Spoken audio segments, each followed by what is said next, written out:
Nós vamos ler a palavra do Senhor no Evangelho de Jesus Cristo, segundo escreveu o evangelista Marcos, no capítulo de número 4.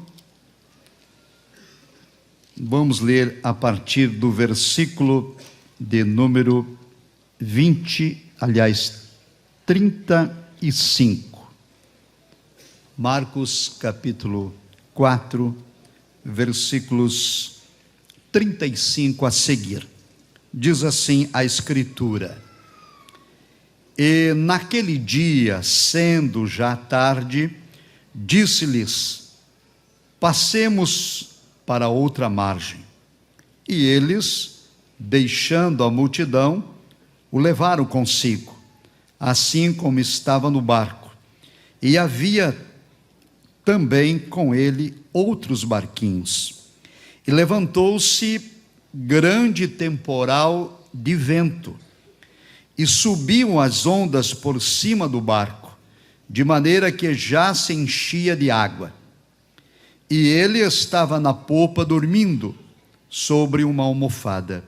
E despertaram-no, dizendo-lhe: Mestre, não te importa que pereçamos? E ele, despertando, repreendeu o vento e disse ao mar: Cala-te, aquieta-te. E o vento se aquietou e houve grande bonança. E disse-lhes: Por que sois tão tímidos? Ainda não tendes fé? E sentiram um grande temor e diziam uns aos outros: Mas quem é este, que até o vento e o mar lhe obedecem? Amém? Eu vou pedir a gentileza da igreja, com a permissão do pastor Ailton, para os irmãos repetirem depois de mim a última parte do versículo 41, que será o tema da nossa reflexão. Por favor, depois de mim. Quem é este, que até o vento e o mar lhe obedecem? Muito obrigado, irmãos. Queridos, baseado então no texto que lemos, vamos refletir sobre esta interrogação dos discípulos: quem é este? E para fazer com que a nossa reflexão seja didática, nós vamos refletir sobre 3 pontos principais, e eu quero pedir a bondade de todos para repetirem depois de mim. Ponto de número 1: as tempestades são inesperadas. Ponto 2: a presença de Jesus traz solução. Ponto 3: a experiência fortalece a fé. Amém? Bem, o texto registra um dos grandes milagres operado pelo Senhor Jesus, demonstrando o seu poder sobre a força da natureza. Os evangelistas registram os feitos e os ensinos de Cristo. Os evangelhos não são basicamente biografia, porque não há relatos completos da vida de Cristo. Mas cada um deles teve uma ênfase e um destinatário específico. Por exemplo, o Evangelho de Mateus escreve aos judeus e apresenta Jesus como o rei. Em Mateus nós temos 55 vezes a expressão reino, 32 vezes a expressão reino dos céus. Marcos, por sua vez, escreve aos romanos, e ele apresenta Jesus como servo.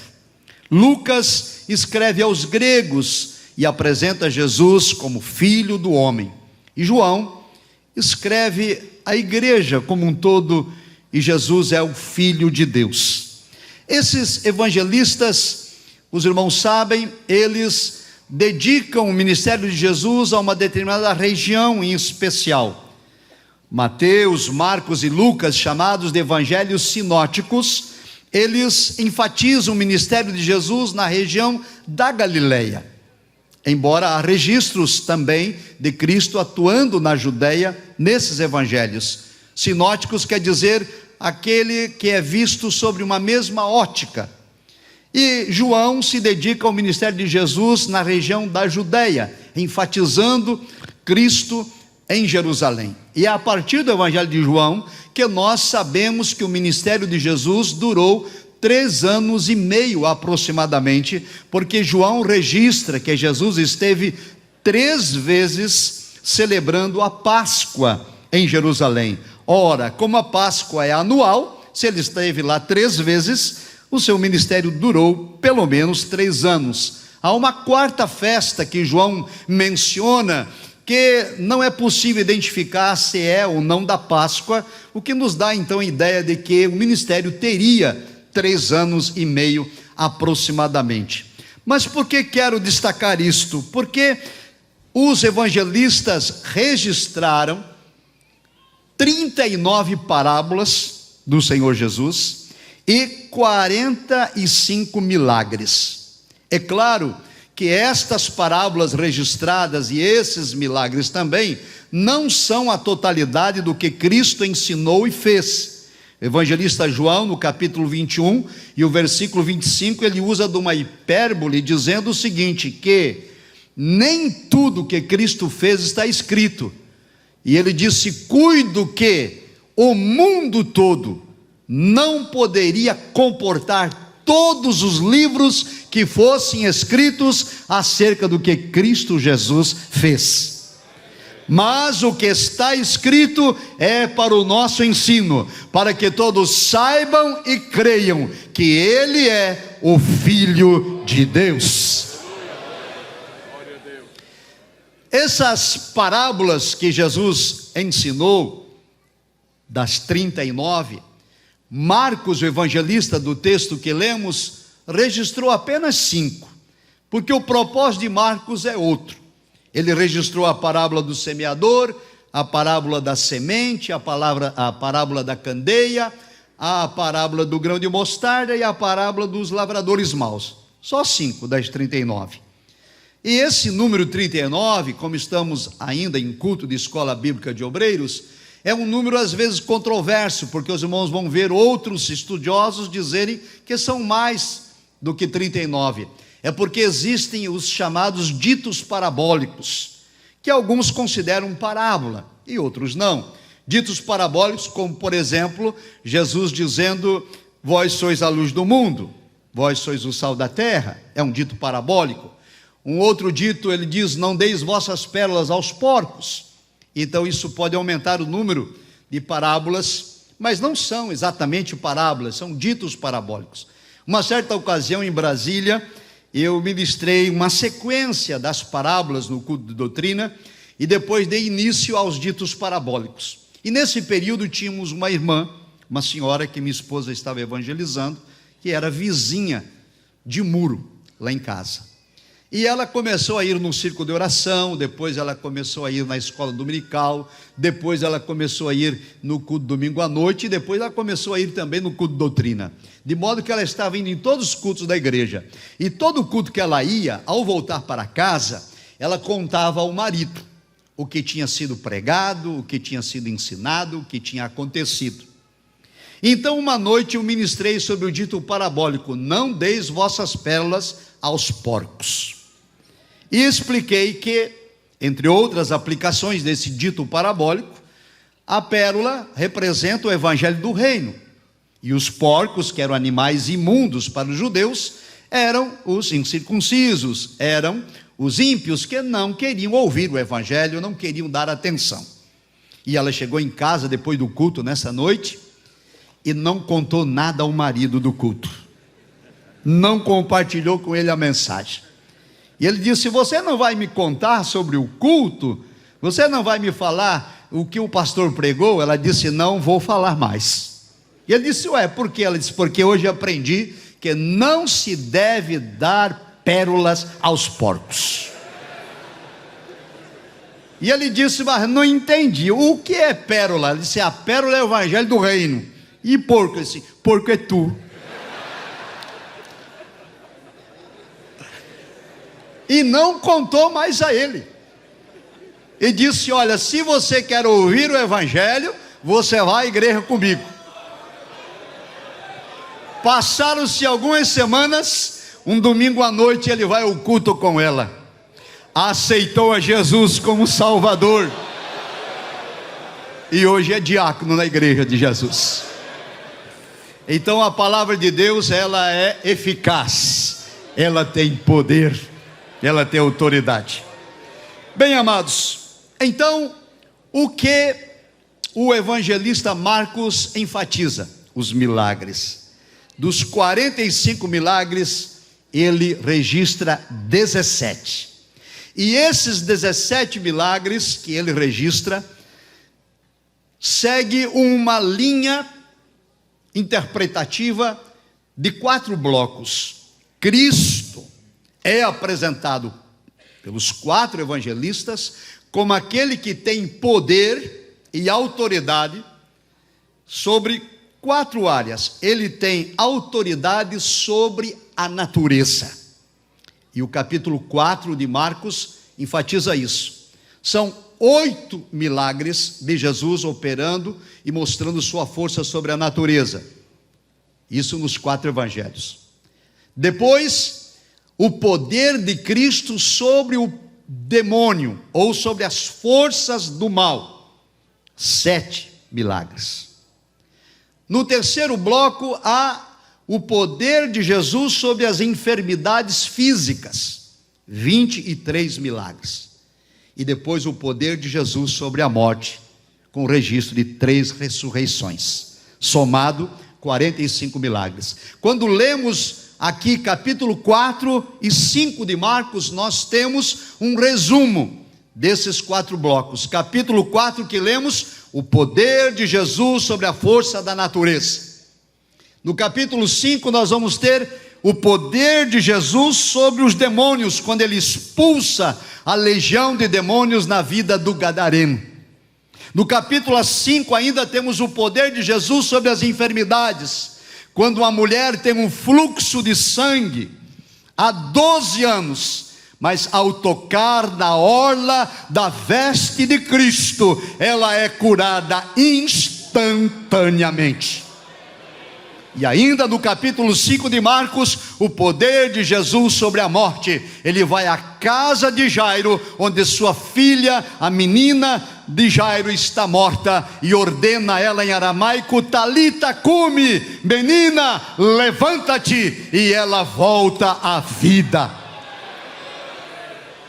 Então, queridos, Marcos está a enfatizar a autoridade, o poder de Cristo Jesus, e no texto que lemos, temos então a autoridade do Senhor sobre a força da natureza. Aqui é região da Galileia, o mar da Galileia, que recebe na Bíblia a denominação de Mar de Galileia, Mar de Genezaré, Quinerete e também Tiberíades. 4 nomes para o mesmo mar, que é chamado de mar pela sua dimensão, mas que é na prática um lago de água doce. Ele tem aproximadamente 21 quilômetros de comprimento e 12 quilômetros de largura, e está a 210 metros abaixo do nível do mar. Agora veja, um lago de água doce, que tem tempestade, que tem temporal. Por quê? Por conta do clima. Há colinas ao redor do mar da Galileia, e o vento frio que desce das colinas encontra-se com o vento e ar quente que vem do Mediterrâneo e do próprio lago, e o encontro do vento frio com o vento quente provoca vendaval. Veja no texto que lemos, que diz que levantou-se um grande temporal de vento. Temporal de vento. Escute só, não choveu, não tinha relâmpagos, nem trovões. Eu já ouvi pregador enfeitando isso. O temporal é de vento. Vento quente com vento frio provocava tempestades repentinas que chegavam a provocar ondas de 4,5 metros de altura e levavam embarcações ao naufrágio. E a Escritura diz então que o Senhor Jesus convida os discípulos a irem para o outro lado. E aí vamos então à primeira parte da nossa reflexão. As tempestades são inesperadas. A tormenta que surge não tem aviso prévio. Quando o Senhor Jesus, em Mateus capítulo 16, está tratando sobre os sinais, ele disse: olha, vocês quando é o entardecer, vê o céu vermelho, dizem, vai ter tempo bom. Mas quando o dia amanhece e o céu está rubro e nublado, vocês dizem, vai ter temporal. Porque é possível ler os sinais da natureza quando o vendaval se aproxima, mas não na Galileia, porque lá não é temporal de chuva, é de vento.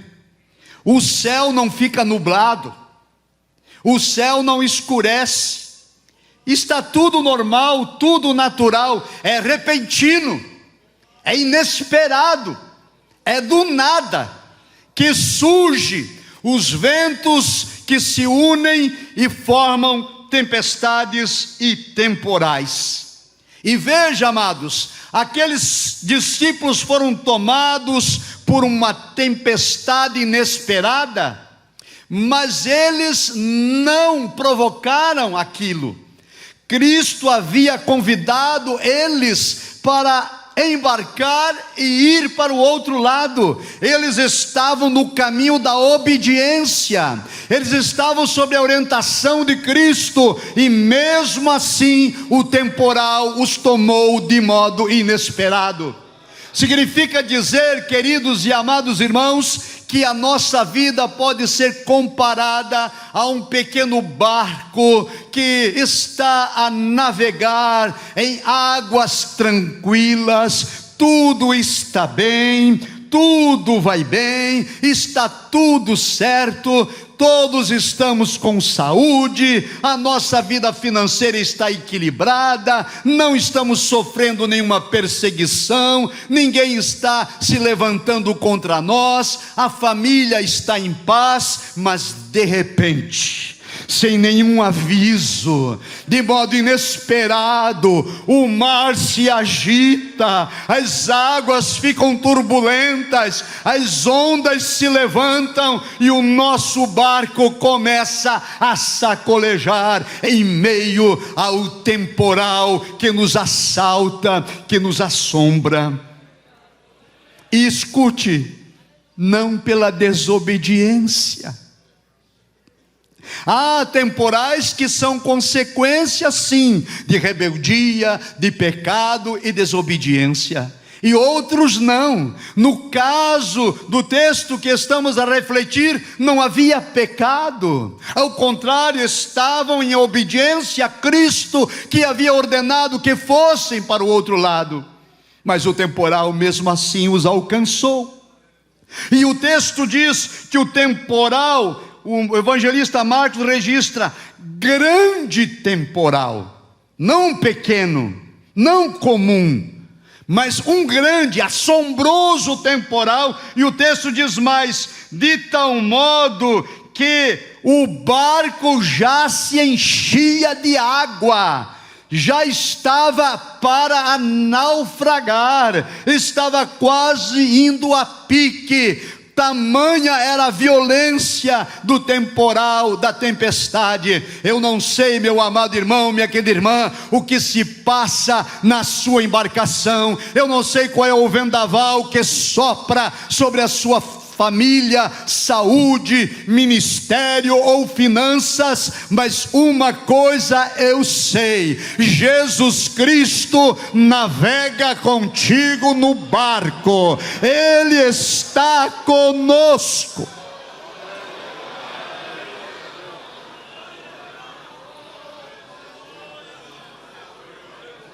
A tempestade na minha e na sua vida não é a ausência de Deus. Deus estava com eles no barco. A tempestade não significa que Deus nos abandonou, ou que Ele se esqueceu, ou que não se importa. Ele tem um propósito. Toda tempestade é pedagógica. Toda luta e o sofrimento faz parte de um plano maior.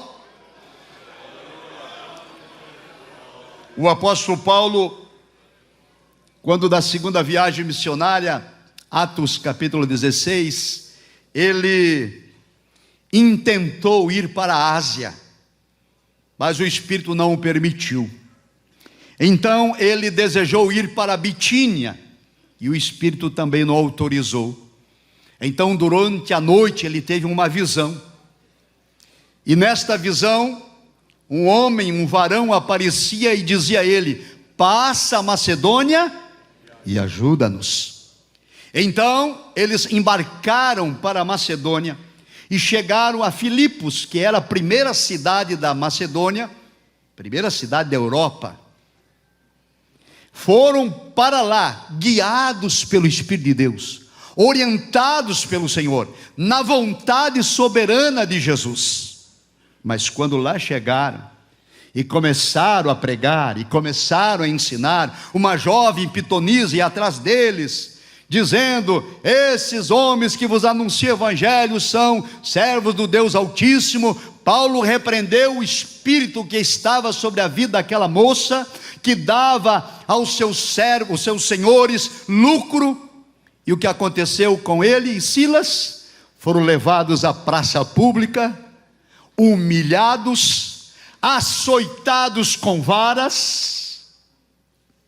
O magistrado deu ordem ao carcereiro que os guardasse em segurança, de modo que o carcereiro os colocou na parte interior do cárcere, que era no subsolo, e ainda os colocou na madeira, no tronco, que era uma madeira de 45 centímetros de largura, com abertura de um lado do outro, em que se abria as pernas do prisioneiro e travava ali, de modo que ele não podia ficar em pé, não podia ficar em outra posição que não deitado.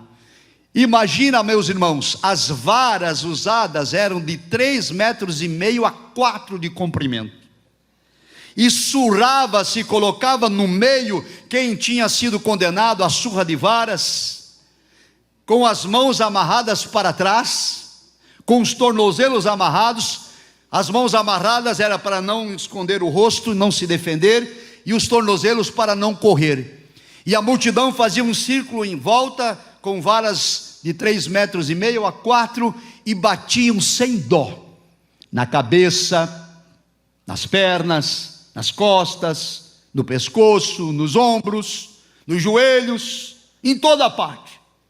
E esses homens estão em pleno sofrimento, são levados ao cárcere, e tinham tudo para se queixar, para murmurar, para reclamar, para dizer: Deus, o Senhor nos mandou para cá, o Senhor nos deu uma visão, nós queríamos ir para a Ásia, nós queríamos ir para a Bitínia, o Senhor não deixou, mas o Senhor nos mandou para cá, e aqui estamos em sofrimento e dor. Mas eles não reclamaram, eles não murmuraram, eles conheciam o Deus a quem serviam, eles estavam ali fazendo a vontade do Senhor, e à meia-noite, em lugar de murmurar, eles cantavam louvores ao Senhor Jesus.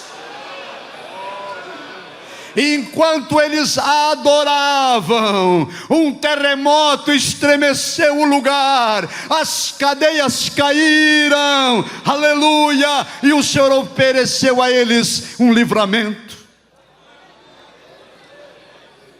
O carcereiro tentou se matar, e Paulo disse: não faça isso. Ninguém fugiu. E naquela madrugada, o carcereiro perguntou: o que devo fazer para ser salvo? E Paulo disse, um dos textos mais belos da Escritura, Atos 16:31, crê no Senhor Jesus Cristo e serás salvo, tu e a tua casa. Deus tinha um propósito. Os servos de Deus passaram pelo sofrimento, porque Deus queria alcançar a casa do carcereiro. Deus queria salvar vidas, e uma alma vale mais que o mundo inteiro.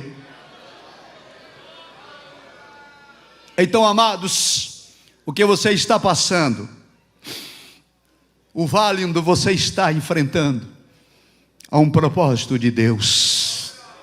Você será um canal de bênção nas mãos do Senhor. Aleluia. Segundo ponto, a presença de Jesus traz solução. Cristo estava no barco e dormia, mas não por descaso, não porque não se importava, mas porque pretendia ensinar seus discípulos. Cristo está no seu barco, irmão. Cristo navega conosco, igreja. Ele sabe tudo quanto acontece, Ele vê as nossas lágrimas, Ele escuta o nosso choro, Ele está atento para o nosso clamor, e no tempo determinado, Ele se levantará e dará ordem em nosso favor.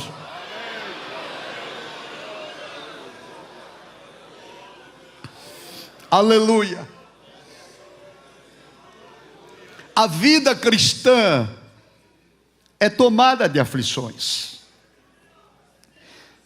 Cristo disse claramente: no mundo tereis aflições, mas tende bom ânimo. O Senhor venceu o mundo.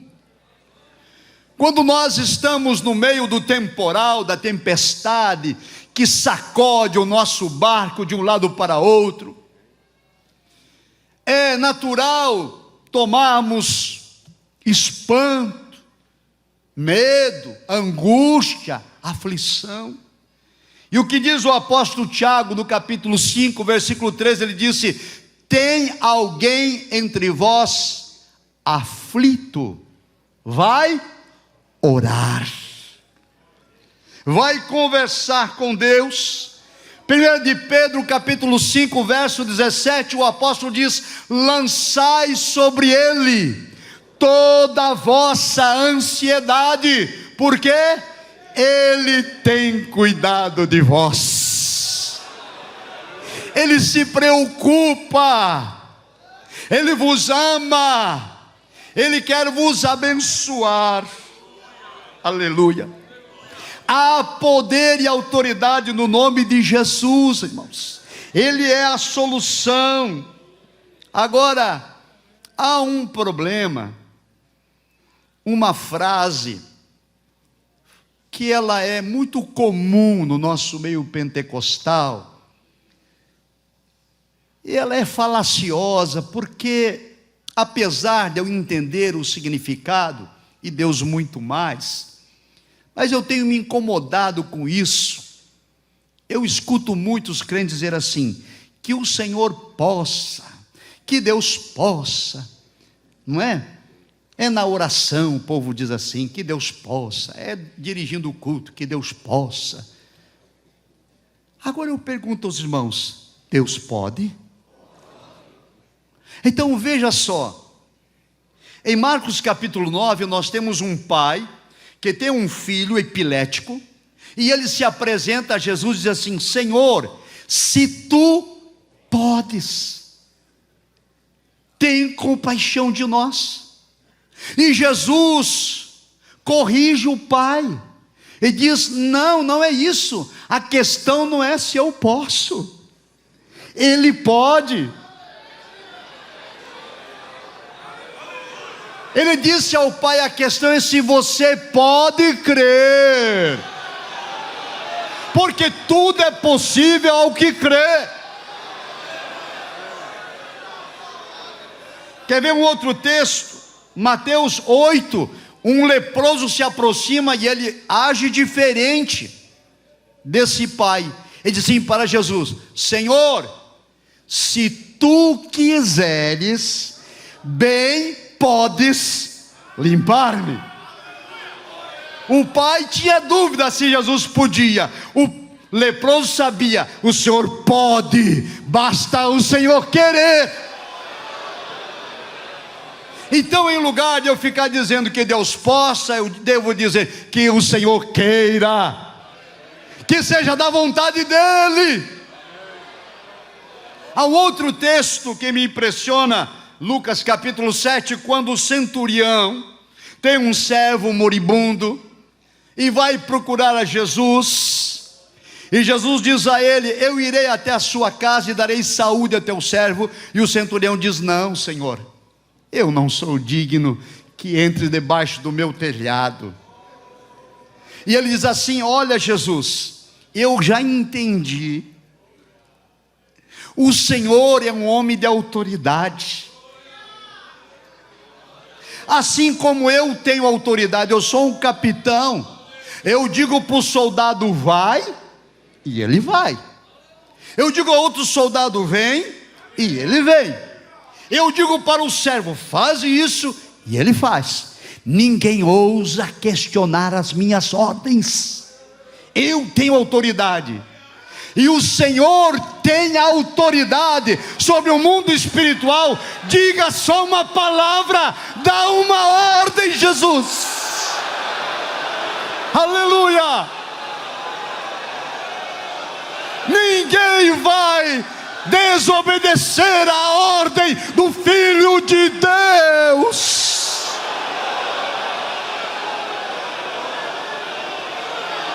Aleluia.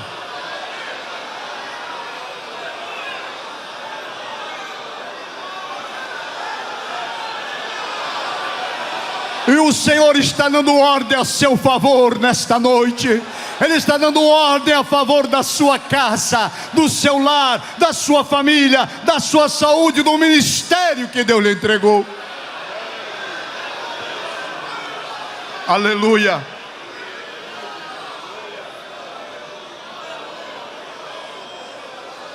Então Jesus é a solução.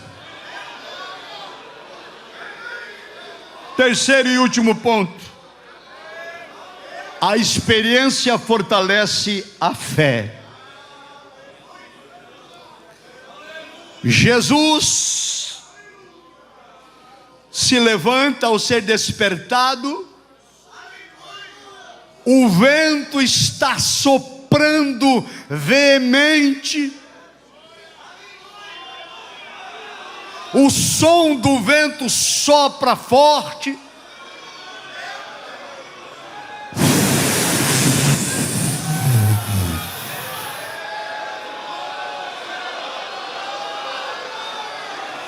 e Jesus olha para o vento e diz: cala-te. E ele soprava, ficou calado. Nem um som mais. Ninguém resiste à ordem do Deus Todo-Poderoso, nem a natureza.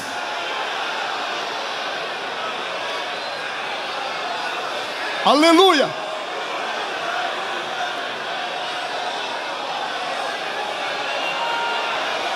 Jesus está ordenando ao vento: cala-te, cessa, basta, chega.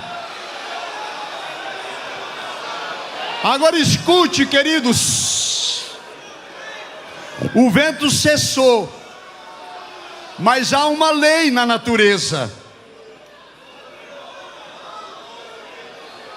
O mar estava sendo agitado pela força do vento, e ondas de lá e para cá. Já percebeu quando você pega uma bacia com água, agita, a água fica balançando, você segura a bacia firme e a água continua agitando? É a lei da gravidade. Jesus disse: aquieta-te, e o vento se aquietou, não soprou mais, mas o mar continuou. E Jesus disse assim: aquieta-te, e houve bonança.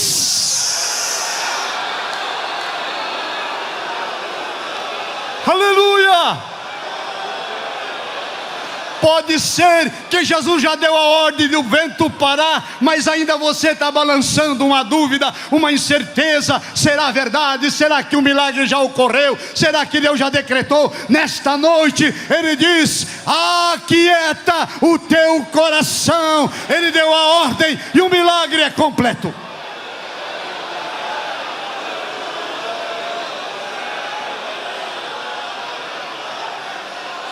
Aleluia!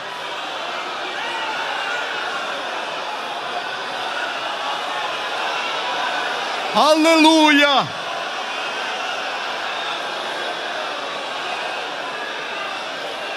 Então os discípulos olham um para o outro e perguntam: quem é este?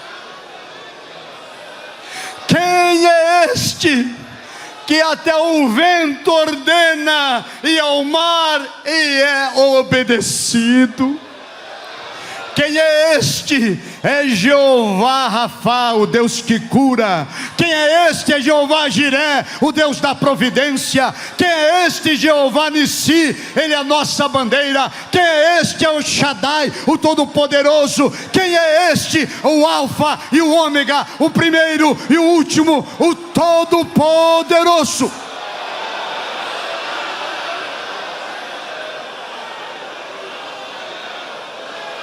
Aleluia!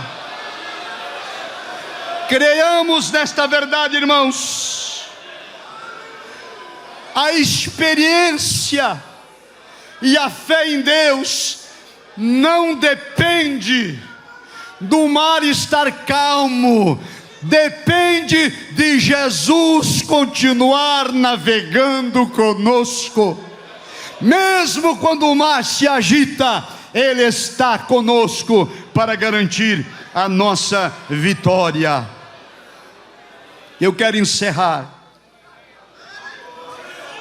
com um testemunho. Servia o exército no estado do Rio de Janeiro, na escola de comunicações. Realizava um curso de aperfeiçoamento. Era a década de 90. E eu caí enfermo, acometido de uma infecção intestinal grave, cujos antibióticos precisaram ser substituídos algumas vezes, porque a bactéria era persistente. E no leito, internado no hospital, eu perguntava a Deus a razão de tudo aquilo. E o Espírito de Deus me dizia na oração: todas as coisas cooperam para o bem. E eu confesso aos irmãos que as dores, as cólicas, a disenteria, o vômito, a fraqueza, eram tão intensas que algumas vezes eu pensei que ia morrer. E então, quando eu dizia: Deus, o que se passa? Ele dizia: todas as coisas cooperam para o bem. E eu, na minha fraqueza, eu dizia: não está cooperando com nada. Não vejo cooperação de nada. Só vejo dor e luta.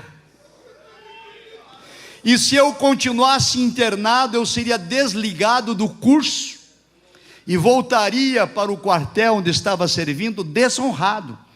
Porque ser desligado de curso militar é desonra. Quem é militar ou já foi sabe.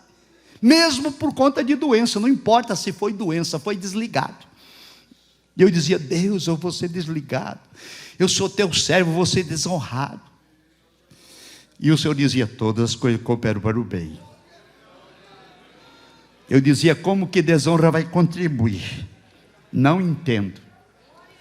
Para encurtar por conta da hora, Deus me tirou de lá, voltei para o curso, ainda fragilizado, ainda com medicação oral, e quando o curso concluiu, éramos 128 militares de todo o Brasil, fazendo o curso na Escola de Comunicações. O resultado final saiu, do primeiro colocado ao 128º. E quando olhei, irmãos, para a lista, estava meu nome no topo. Primeiro lugar. Quando eu li meu nome no topo, o Espírito de Deus me disse: todas as coisas cooperam para o bem.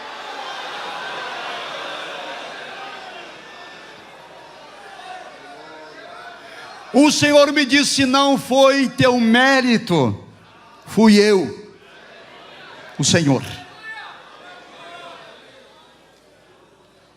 Passou o tempo, eu fui classificado em Brasília. Foi assim que parei em Brasília. Fui movimentado pelo Exército para, no quartel-general, aplicar o conhecimento adquirido no tal curso, onde fui o primeiro colocado. Recebi uma condecoração chamada Marechal Hermes, aplicação e estudo, que menos de 0,5% dos militares possuem, porque é uma medalha de mérito intelectual. E então, chegando em Brasília, fui congregar na igreja que estava na área militar, a Assembleia de Deus, ajudando o pastor local. E Deus agiu de um modo que o pastor foi transferido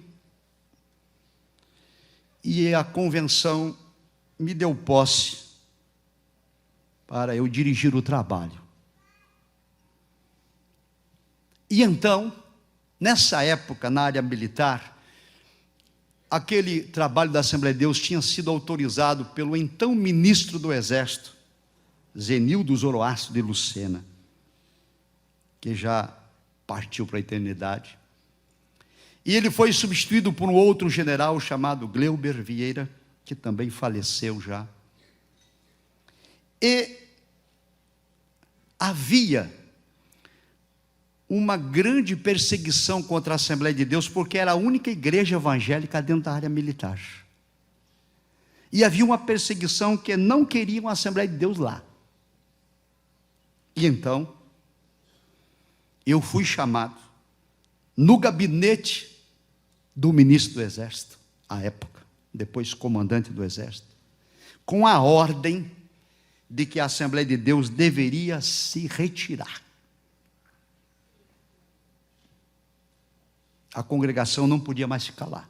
Aquela congregação não podia estar mais lá. E eu coloquei o meu uniforme, eu estava no serviço ativo, e aquela única medalhazinha que eu tinha. E me apresentei ao comandante no quartel-general. Ele disse: você é o pastor da igreja? Sim, senhor. Aí ele olhou bem para mim, viu a medalha. Ele disse: você é Marechal Hermes? Sim, senhor. Ele disse: de qual curso? Eu disse: do curso de aperfeiçoamento na Escola de Comunicações. Ele disse... Aí ele baixou o zíper da jaquetinha dele e disse assim: também tenho uma.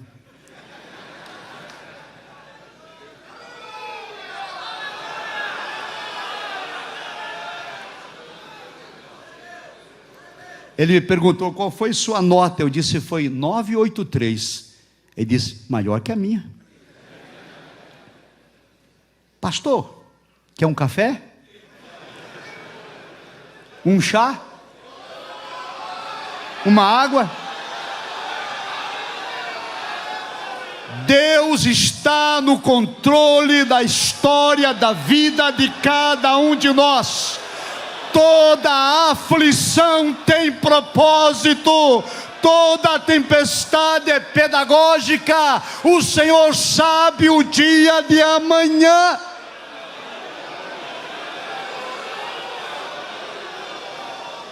Ao terminar a audiência e conversamos um pouco, ele me disse, eu vou encurtar por conta do horário, ele disse, olha, volta lá e diga para a igreja que ninguém vai fechar a Assembleia de Deus não.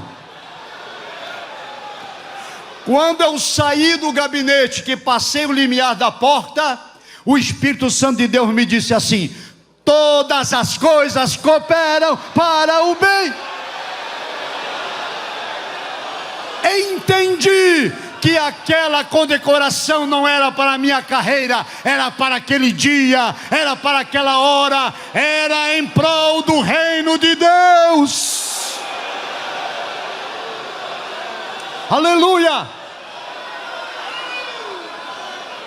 E depois desse dia Jesus me abençoou e eu fui condecorado 7 vezes, porque o Senhor é fiel. Eu não sei o que você enfrenta, a dor, a angústia, o sofrimento, o que te aflige, mas lhe garanto pela palavra, Jesus navega contigo no barco, e Ele quando der a ordem, o vento vai cessar, o mar vai se aquietar, aleluia, e a vitória será decretada. Deus está no controle e tem um propósito para além daquilo que você possa imaginar. Deus lhe abençoe em nome de Jesus.